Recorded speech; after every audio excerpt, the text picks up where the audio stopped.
Assalamualaikum warahmatullahi wabarakatuh. Welcome to my class with me, Miss Yesi. Hi everyone. Kali ini, dalam video ini sengaja dibuat untuk mahasiswa yang mengambil mata kuliah jurnalistik. Buat Anda yang ingin menonton video ini, silahkan nonton sampai habis. Semoga ilmunya bermanfaat. Dan jangan lupa untuk like, comment, and subscribe, and share to your friend. Oke, untuk kali ini kita akan membahas tentang ini. Jurnalis, ya. Jurnalis atau wartawan. Apa itu jurnalis dan wartawan? Kalau kita lihat dalam KBBI, ya, wartawan itu atau jurnalis adalah orang yang pekerjaannya mencari atau menyusun berita untuk dimuat dalam surat kabar, majalah, radio, dan televisi. Wartawan atau jurnalis itu juga disebut dengan juru warta atau jurnalis, nih, sama. Kemudian, menurut Undang-Undang Nomor 40 Tahun 1999 tentang pers, jurnalis atau wartawan tersebut adalah orang yang melakukan aktivitas jurnalistik secara rutin, ya. Kemudian, dalam bahasa Inggris kita sebut juga jurnalis itu, jurnalis, reporter, editor, paperman, or newsman. Itu sama artinya. Kemudian, dalam suatu kesimpulannya, dapat kita katakan wartawan itu adalah orang yang bekerja di sebuah media massa dengan melakukan aktivitas jurnalistik berupa peliputan, penulisan berita secara rutin, mentaati kode etik pers, ya, wartawan, menguasai tema liputan, dan menguasai teknik-teknik jurnalistik, terutama menulis berita dan wawancara. Oke, kalau you sudah melakukan kegiatan jurnalistik, berarti sudah bisa dikatakan you adalah seorang jurnalis. Tapi kalau you hanya seorang penulis saja, tidak melakukan kegiatan jurnalistik seperti peliputan, berarti you bukan jurnalis. Berarti you adalah seorang, silakan tulis di kolom komentar, ya. Oke, kualifikasi wartawan. Ini kita lihat pertama itu adalah mentaati kode etik atau codes of conduct. Kemudian menguasai bidang liputan. Nih, alias beat. And then menguasai teknik jurnalistik atau G-skill. Coba kita lihat one by one. Nih. Kode etik jurnalistik adalah etika profesi wartawan. Jadi wartawan itu juga punya etika, ya. Tidak hanya mahasiswa yang etika, seorang jurnalis itu juga ada etikanya. Ciri utama wartawan yang profesional itu adalah mentaati kode etik. Sebagaimana halnya dokter, pengacara, kaum profesional lain yang memiliki dan mentaati kode etik. Dokter juga ada kode etiknya. Pengacara ada. Kemudian dosen juga ada. Semua bidang itu ada kode etiknya. Jika dilanggar tentu saja ada aturan-aturan yang akan, ya, diberikan sanksi kepada yang melanggar. Berikut ini adalah salah banyak, ya, bukan, ya. Ini adalah macam-macam kode etik jurnalistik. Salah satunya bisa kita lihat di sini. Yang pertama itu adalah independen, akurat, berimbang, dan tidak beritikat buruk. Jadi seorang jurnalis itu tidak boleh niatnya menerbitkan suatu berita itu untuk hal-hal yang buruk. Kemudian profesional, tunjukkan identitas, hormati hak privasi, tidak menyuap, berita faktual dan jelas sumbernya. Tidak plagiat, ini menggunakan cara-cara tertentu untuk dapat dipertimbangkan dalam peliputan berita, investigasi bagi kepentingan publik. Kita tuh harus profesional. Saat kita ingin meliput berita, name tag itu jangan lupa. Identitas diri tidak boleh kita tinggalkan.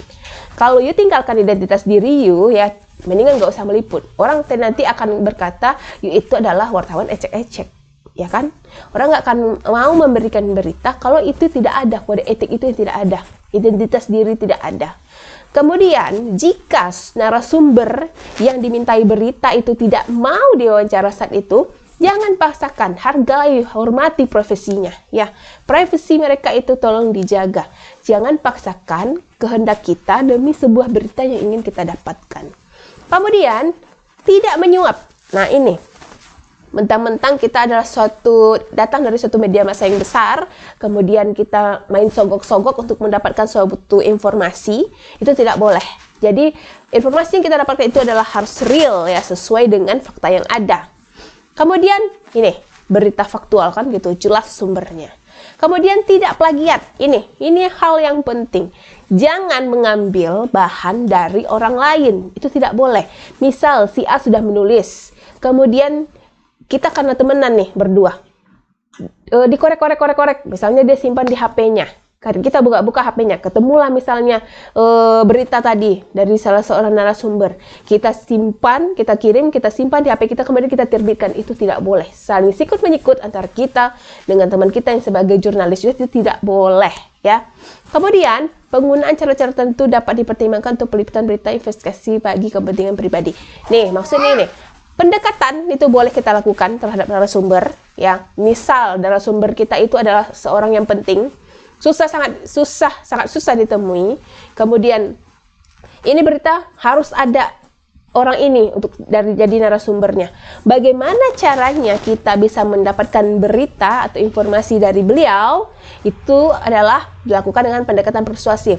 Mungkin kita harus mencari dulu hobinya apa, kemudian dia suka apa, terus nanti tongkrongannya di mana, kita buntuti itu terus, kemudian kita mulai berkawan dulu, pendekatan secara persuasif, mulai dari pertemanan dulu, kemudian baru nanti kita minta dia jadi narasumber. Nah, begitu caranya.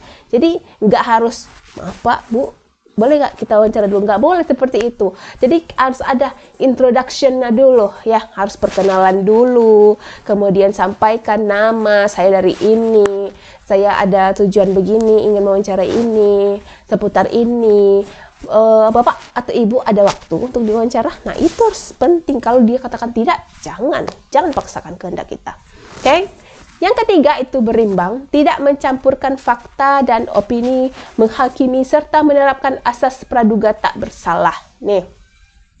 Dalam suatu menulis berita, itu tidak boleh ada opini kita di dalamnya sebagai seorang jurnalis atau penulis beritanya, ya.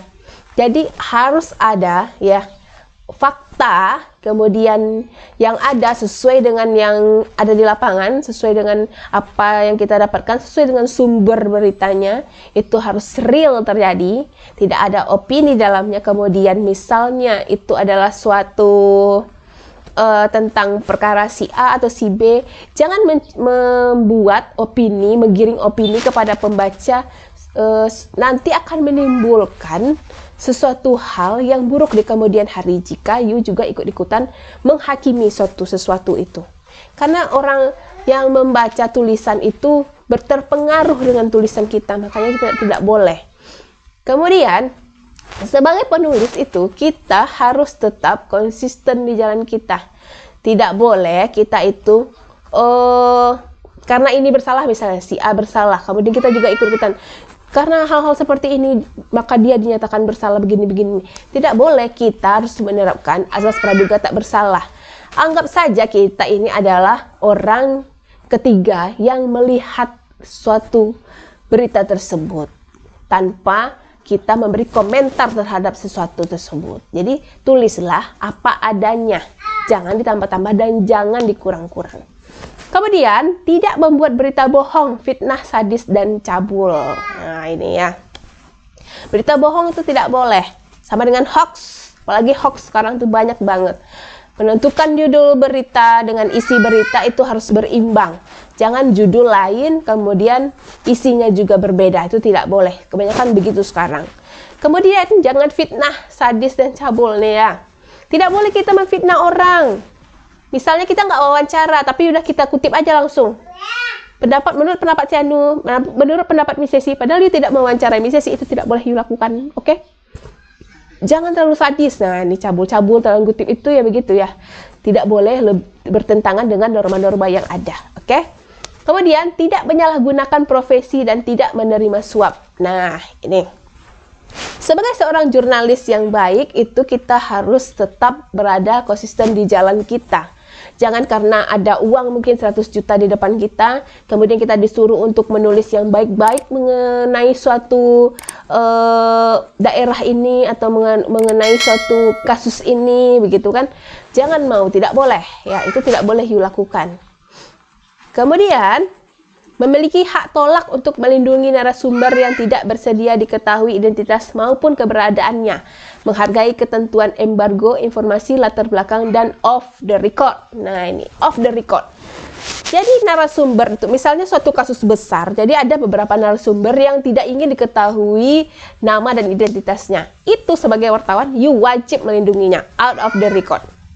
Jadi tidak perlu dituliskan menurut sebut saja namanya Mawar. Nah, kan sering seperti itu. Kalau di televisi kita sering mendengar namanya disamarkan dan suaranya juga disamarkan untuk melindungi privasi seseorang tersebut. Begitu juga dengan kalau kita di media cetak alias printed media. Tidak perlu ditulis namanya, boleh nama samaran saja menurut Mawar. Nah, menurut inisial lah, biasanya inisial. Korban S, nah, biasanya awal nama S34, nah, seperti itu. Itu adalah salah satu cara untuk melindungi privasi si narasumber atau identitas narasumber kita out of the record. Kemudian, tidak menulis atau menyiarkan berita berdasarkan prasangka atau diskriminasi sara. Nah, ini hal-hal yang menyebabkan kericuhan, kehebohan, ya. Kemudian terpancingnya emosi orang untuk membaca atau membuat keributan yang besar, itu tidak boleh you lakukan sebagai seorang jurnalis. Jurnalis itu harus netral sifatnya. Tidak boleh memihak ke bagian A, tidak boleh memihak ke bagian B. Di era sekarang ini, ya, saya tidak ingin sebutkan, tetapi melalui pelajaran yang saya sampaikan ini, jika you ingin bercita-cita sebagai seorang jurnalis, jadilah jurnalis yang netral, yang hebat, yang tidak terpengaruh oleh apapun, meskipun kita di bawah suatu meskipun kita itu di bawah sesuatu tekanan. Oke, berikutnya ya, memiliki hak tolak untuk melindungi narasumber yang tidak bersedia diketahui identitas maupun keberadaannya, menghargai ketentuan embargo informasi latar belakang dan off the record. Ya, jadi untuk kasus-kasus besar ini biasanya, atau kasus berupa pembunuhan atau mungkin suatu pokoknya kasus besar pencurian atau bagaimana yang sangat-sangat dilindungi, itu biasanya narasumber itu minta dilindungi privasinya. Sebagai seorang jurnalis kita harus melindungi out of the record, ya. Tidak boleh kita memberi nama atau menyebutkan secara jelas siapa narasumber yang kita wawancarai atau yang kita jadikan sebagai bahan berita kita. Misal untuk suatu kasus pembunuhan besar, kan kita tidak pernah melihat, kalau di printed media itu tidak pernah kita melihat misal namanya Santi, maaf ya, yang nama Santi ini contoh ya, Santi. Jadi Santi biasanya S dengan S 40, nah misalkan seperti itu. Santi 40 kan tidak pernah seperti itu. Kemudian kalau dalam TV ya, dunia pertelevisian itu atau audiovisual, itu biasanya sering diberi inisial, sebut saja namanya Mawar, atau suaranya itu disamarkan seperti itu untuk cara melindungi privasi narasumber. Berikutnya, tidak menulis atau menyiarkan berita berdasarkan prasangka atau diskriminasi sara. Jadi kita tidak boleh membuat berita atau menayangkan berita, meliput berita, kemudian kita tuliskan, kemudian kita publish, ya. Itu tidak boleh mengandung sara yang menimbulkan kericuhan, pergejolakan emosi orang yang membaca, itu tidak boleh. Karena ini salah satu bentuk kode etiknya. Jika you melanggar ini, akan ada sanksi yang akan diterima. Kemudian, hormati kehidupan pribadi kecuali untuk kepentingan pribadi. Nih, jadi misal narasumber ini teman dekat kita. Mentang-mentang teman dekat kita suka-suka hati kita aja. Teman ya teman, pekerjaan ya pekerjaan. Tidak boleh sesuka hati kita saja.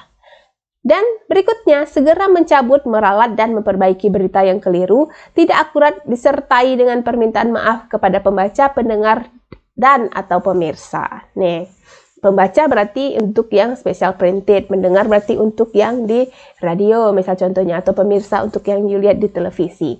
Segera ralat berita itu jika memang apa yang disampaikan itu tidak sesuai dengan fakta yang ada, tidak real informasinya. Kemudian sampaikan ralatnya secepatnya sebelum menimbulkan konflik, ya. Dan berikutnya adalah layani hak wajib dan hak koreksi secara proporsional. Jadi ada misal ada yang komplain, you wajib ya untuk melayaninya, kemudian koreksi dengan baik kembali dan siarkan kembali ke pemirsa atau ke pembaca supaya orang lain tidak salah paham terhadap apa yang telah kita buat. Oke. Berikutnya adalah 9 elemen jurnalisme.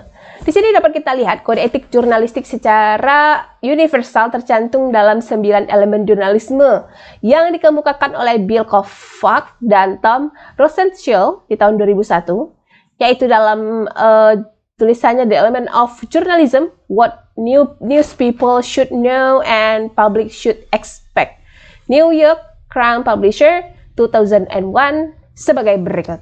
Yang mana aja? Ayo kita lihat. Yang pertama, itu ada kewajiban pertama adalah pada kebenaran.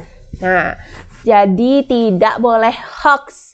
Tulislah sesuatu yang benar, benar-benar real, benar-benar adanya, tidak direkayasa. Kemudian, kesetiaan atau loyalitas jurnalisme adalah kepada warga atau citizen. Kalau sekarang netizen ya. Jadi, pekerjaan kita itu dasarnya adalah untuk melayani citizen ya, warga, orang-orang yang membutuhkan berita, orang-orang yang membutuhkan informasi, orang-orang yang membutuhkan kita dari apa yang kita tulis. Jadi tulislah yang benar, yang baik, informasi yang jelas, yang ditunggu-tunggu oleh warga atau citizen. Kemudian disiplin verifikasi. Jurnalis itu bangunnya jangan boleh siang, pagi dong ya, liput berita. Nanti kalau you lama ya, lama bangun, mandi lama, otomatis nanti yang ada berita itu sudah dicomot atau didapatkan oleh orang lain ya. Janji mewawancarai narasumber jam 10, datang jam 12. Otomatis itu akan membuat orang kecewa dengan kita. Mau bikin janji lagi, itu tidak akan mau lagi narasumbernya. Yang ada, kalau you ingin mewawancari orang, ya datanglah 1 jam sebelum wawancara. Kita yang menunggu, bukan kita yang ditunggu, oke? Jurnalis harus tetap independen. Nah, ini tadi. Tidak boleh memihak siapapun. Mentang-mentang ini si A berkedudukan atau si B mungkin lebih punya kuasa. Kemudian kita misalnya lebih memihak A atau lebih memihak B, itu tidak boleh. Kita harus tetap jalan di jalan kita di tengah aja. Berikutnya, jurnalis bertindak sebagai pemantau. Kita ini hanya melihat-lihat ya, sebagai orang yang punya sudut pandang terhadap sesuatu tertentu, tapi tidak boleh menyimpulkan. Kita hanya sebagai penonton ya, penonton yang menuliskan fakta sesuai dengan berita, berita sesuai dengan fakta, sesuai dengan kejadian yang ada. Dan berikutnya, yang keenam, jurnalisme harus menyediakan forum bagi kritik, komentar, dan tanggapan dari publik. Nah, jadi bagi yang tidak berkenan dengan apa yang kita tulis, ini kita harus harus siap sedia menerima kritik, komentar, dan tanggapan daripada publik. Jadi tidak boleh kita menutup diri, meskipun kadang-kadang komentar yang datang itu adalah komentar pedas. Kita harus siap-siap dengan hal tersebut. Kemudian membuat hal yang penting itu menjadi menarik dan relevan. Bahasa yang digunakan untuk menulis berita itu adalah bahasa jurnalistik, bahasa yang keren, yang menarik orang untuk membacanya. Jangan baru baca 1 kalimat aja orang udah ngantuk, udah bosan, udah boring ya. Jangan. Jadi ciptakanlah suatu bahasa yang kira-kira sangat mudah, tepat, kemudian akurat, straight to the point. Nah, begitu. Kemudian, berita yang disajikan komprehensif dan proporsional. Nih, sesuai dengan porsinya, tidak ditambah-tambah. Komprehensif berarti pemahamannya itu pas. Ya, makanya menarik, tepat, akurat, straight to the point. Berikutnya, mengikuti hati nurani atau etika tanggung jawab moral dan standar nilai. Nih, kalau sekiranya berita itu tidak bagus untuk diturunkan, akan menyakiti satu ras, atau mungkin akan membuat banyak keributan meskipun sudah sesuai dengan fakta yang ada, itu lebih baik kita pertimbangkan lebih jelas dulu bersama dengan orang-orang redaksi terlebih dahulu. Kalau sekiranya tidak bisa memutuskan sendiri, kan ada redaksi, ada redaktur, ada editor, ada pimpret yang nanti akan kita minta saran dan kritik dari beliau-beliau tersebut. Kemudian Belakangan Bill Korfek dan Tom Resenschel menambahkan prinsip ke-10. Nah, ini. Warga juga memiliki hak dan tanggung jawab dalam hal yang berkaitan dengan berita. Nah, ini. Sebagai warga Indonesia yang baik dan benar, jika you ingin diminta informasi, jangan takut-takut. Enggak. Jangan buka saya, jangan seperti itu. Dia aja, jangan ya. Tapi berilah informasi yang sesuai, yang akurat jika kita paham dan tahu tentang berita tersebut, ya, dengan fakta tersebut. Terjadi suatu kejadian di tempat A, kemudian you sedang di sana, tapi you tidak sedang dalam keadaan yang dekat dengan tempat kejadian, sama-sama di satu lokasi, tapi you mungkin ada 100 meter atau 200 meter dari lokasi. Kemudian si jurnalis ingin mewawancarai you karena you sedang berada di satu lokasi yang sama. You hanya melihat dari jauh, jadi informasi mungkin yang you terima itu juga tidak ada korelasinya dengan suatu tempat. You hanya mendengarkan dari orang lain yang sekiranya you tanya saat itu. Jangan berikan pendapat atau informasi kepada seorang jurnalis ketika you benar-benar tidak tahu, karena you hanya mendengar dari orang lain.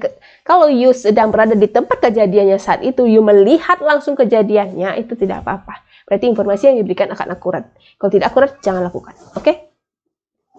Nih, teknik jurnalistik alias J-skill. Ini adalah keahlian atau keterampilan khusus dalam hal reportase, penulisan dan penyuntingan berita, serta wawasan dan penggunaan bahasa jurnalistik atau bahasa media. Yang mana yang pertama coba kita lihat dulu, teknik reportase itu terdiri dari observasi, wawancara, studi literatur. Wartawan harus piawai mewawancara dan mengamati peristiwa. Wartawan juga harus andal dalam riset data atau studi literatur. Jadi ketika misalnya kita ingin mengambil suatu berita, suatu kejadian, kita observasi dulu, benar nggak ini kejadian seperti ini. Kemudian untuk melengkapi berita tersebut supaya lebih akurat, kita wawancara narasumber. Kemudian kita buktikan, kita riset data lagi, kita dapatkan data, misalnya kejadian ini sudah sering terjadi di suatu tempat tersebut. Misal anggap saja itu berupa gempa bumi. Nah, kita riset, kita lakukanlah penggalian data lebih dalam, mungkin sekitar 3-4 tahun atau 5 atau 10 tahun yang lalu mungkin bisa jadi. Kita carilah informasi akurat, kita bandingkan atau kita jadikan data tersebut untuk menambah sumber informasi dari narasumber yang sudah kita dapatkan. Itu boleh, ya. News writing itu penulisan berita. Ini adalah keterampilan utama wartawan, ya. Penulisan berita adalah salah satu bentuk keterampilan utama wartawan, news writing. Jadi kalau seorang wartawan itu harus bagus tulisannya. Kalau tulisan jelek, ya, ini bukan tulisan begini ya, tapi apa yang kita buat itu, kalau misalnya tidak bisa membuat orang tertarik untuk membacanya, berarti you belum memiliki J-skill, ya. Nah, gitu. Bagaimana caranya supaya kita memiliki good news writing itu? Berarti kita harus rajin-rajin menulis dari sekarang. Tulislah mungkin dari hal-hal yang kecil dulu, mungkin membuat status, membuat caption di foto kita sebelum kita upload di sosmed, atau mungkin kalau dulu orang masih menulis diary, boleh kita mulai dulu dari hal-hal sederhana. Kemudian baru kita coba untuk menulis mungkin cerpen dulu. Kemudian dari cerpen nanti akan kita terbitkan, coba kita lihat. Baru kita akan nanti coba tulis berita, gitu ya. Kemudian news reporting, atau ini untuk radio dan TV. News reading, spoken reading, news script writing. Ini khusus wartawan media elektronik, ada piawai menyajikan berita atau news presenting. Kemudian secara langsung live report atau menjadi presenter berita di studio. Nih. Untuk radio dan TV ini ada news reading, spoken reading, news script writing. Nah, jadi kalau misalnya ini ya, di radio, meskipun kita ini sudah jadi seorang penyiar yang hebat ya, tapi tidak ada salahnya juga kita masih membuat skrip ya, script reading ya, skrip yang akan kita bacakan nanti ketika kita siaran. Nah, script writing ini adalah ya, kemampuan kita menulis skrip Jadi dalam skrip ini kita tulis yang penting-penting, kemudian kita improvisasi sendiri supaya lebih bagus. Itu nggak apa-apa, mantap banget ya. Kemudian cara membaca ya tulisan yang ada nih, news reading yang kita baca, misalnya tulisan biasa menjadi sebuah berita itu berbeda ya. News reading and spoken reading. Membaca berita itu berbeda caranya dengan membaca biasa. Gimana cara membacanya? Nanti di video-video berikutnya kita akan pelajari. Ya, kemudian untuk media TV, ini news presenting. Jadi kita ini menyajikan berita. Bagaimana orang misal tertarik dengan apa yang kita baca, yang mereka dengar. Kemudian mereka nyimak sampai akhir beritanya, itu adalah poin plus buat kita. Berarti kita udah sukses menjadi seorang news anchor atau news reader ya. Kemudian untuk beberapa acara, ini acara live, itu biasa mungkin ada live report dari suatu kejadian. Ini juga mengandalkan skill. Misal itu adalah liputan mudik lebaran, di mana di suatu tempat itu banyak mobil, motor, ya banyak suara-suara. Gimana caranya kita bisa menyampaikan berita di tepi jalan, berdiri, kemudian banyak mobil yang lewat, simpang siur, belum lagi angin, belum lagi asap kendaraan yang mengenai muka kita. Itu adalah suatu hal yang harus kita kuasai ketika kita live report ya. Gimana orang bisa mendengar suara kita? Di tengah-tengah ada truk tronton yang lewat misalnya. Atau mungkin kita harus mencari tempat dulu yang mana yang oke mungkin, tapi tetap di tepi jalan, di pinggir jalan. Nah, begitu ya. Atau mungkin yang berikutnya adalah menjadi presenter berita di studio. Nah, ini. Itu tadi sama ya. Kalau misalnya kita ini pembaca berita, kemudian kita ini penyiar radio, itu bahasanya tentu saja adalah suatu kemasan yang oke. Sama dengan menulis berita alias wartawan media cetak. Bagaimana cara mereka menulis sehingga membuat pembaca mereka tertarik, begitu juga dengan penyiar radio dan presenter berita di TV, bagaimana membuat orang bisa tertarik melihatnya, boleh itu setengah jam atau 1 jam bersama mereka. Itu adalah harus poin plus yang harus dimiliki jika ingin menjadi seorang jurnalis, pembaca berita atau penyiar radio. Kemudian ada editing. Wartawan harus piawai menyunting naskah sebelum dipublikasikan. Nah, jadi yang menyunting ini ya, sebelum sampai ke editor, itu editing dulu sendiri ya. Diedit dulu sendiri, kemudian baru diserahkan ke editor. Nanti dari editor diediting lagi, serahkan ke redaktur. Oke. Ini kita harus pintar-pintar menyunting berita. Sekiranya itu tidak penting, hanya menjadi suatu bahan bulan-bulanan saja di berita itu, bulan-bulanan maksudnya itu adalah hal yang bertele-tele, mungkin kalau ditambahkan dengan kalimat yang ini jadi nggak pas, yang tadinya bumbunya udah pas, terus ditambah lagi garam, nanti jadi keasinan gitu kan. Jadi pinter-pinterlah untuk mengedit. Kemudian bahasa jurnalistik ini, wartawan harus menguasai kaidah bahasa jurnalistik, yaitu bahasa pers dan bahasa media dengan ciri khas ringkas, tegas, dan mudah dipahami. Straight to the point. Ringkas, tegas, mudah dipahami. Ringkas, tegas, mudah dipahami. Straight to the point. Oke? Jadi jangan menggunakan bahasa yang bertele-tele ya. Koran itu hanya kolomnya 8 baris ya. Kemudian 2 baris atau 3 baris itu untuk satu berita. Kemudian kalau ditulis dengan bahasa mungkin yang mendayu-dayu, terlalu banyak mungkin majas yang digunakan, sehingga ya orang yang membaca itu tidak paham, itu jangan dilakukan. Untuk koran sendiri, contohnya itu printed media ya, salah satu contoh printed media itu adalah koran. Koran itu penggemarnya yang membacanya itu dari anak-anak hingga orang tua. Anak-anak udah baca koran, ada anak-anak yang baca koran. Kemudian remaja, orang dewasa, orang tua. Tapi bagaimana koran itu bisa dipahami, bisa masuk ke semua kalangan? Nah, itu adalah salah satu bentuk dari bahasa berita yang digunakan itu adalah bahasa yang sederhana, ringkas, tegas, dan mudah dipahami. Begitu. Coba deh kalau kita tulis di koran itu mungkin menggunakan bahasa orang yang tinggi sekali pendidikannya, mungkin tidak akan bisa dipahami dengan baik oleh orang-orang mungkin yang mohon maaf mungkin seperti orang-orang yang tidak semua kalangan mungkin ya. Jadi koran itu diterima oleh semua kalangan, mulai dari anak-anak, orang tua, kemudian orang yang strata hidupnya tinggi, ada yang rendah, kemudian yang menengah, semuanya membaca koran.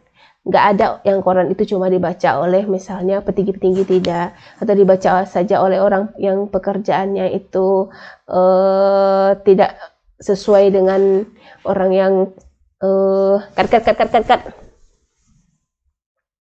bahasa jurnalistik itu. Nah, ini yang terakhir adalah bahasa jurnalistik. Wartawan harus menguasai kaidah bahasa jurnalistik, yaitu bahasa pers dan bahasa media, dengan ciri khas ringkas, tegas, dan mudah dipahami. Jadi kita harus straight to the point ya. Bagaimana bahasa dari sebuah berita yang kita publish itu ya diterima oleh semua kalangan. Baik itu oleh anak-anak, jika itu skopnya anak-anak ya. Kalau misalnya contohnya koran, tentu saja semua kalangan. Mulai dari orang kaya, kemudian orang yang hidupnya biasa saja, menengah ke atas, menengah ke bawah. Itu diterima oleh semua kalangan. Semua orang membaca koran, tidak ada yang tidak. Oke? Kemudian secara praktis, dasar jurnalistik yang wajib dimiliki wartawan adalah keahlian melalui peristiwa, menulis berita, melakukan wawancara, dan mentaati kode etik. Ini kode etik ya, sorry ya. Jadi bisa disimpulkan wartawan itu orang yang piawai melihat suatu peristiwa, kemudian menuliskan beritanya, melakukan wawancara, dan mentaati kode etik. Itu harus you ingat. Berikutnya, nih, untuk segmen you, untuk pertemuan kali ini, silakan buat berita mengenai fenomena yang terjadi baru-baru ini. Fenomena yang terjadi ini tidak boleh mengundang sara atau berbau pornografi, itu saja. Tema beritanya bebas, tidak boleh mengundang sara dan pornografi. Kemudian tugas dikumpul setelah jam perkuliahan berakhir. Terima kasih sudah menonton video ini, semoga bermanfaat untuk kita semua.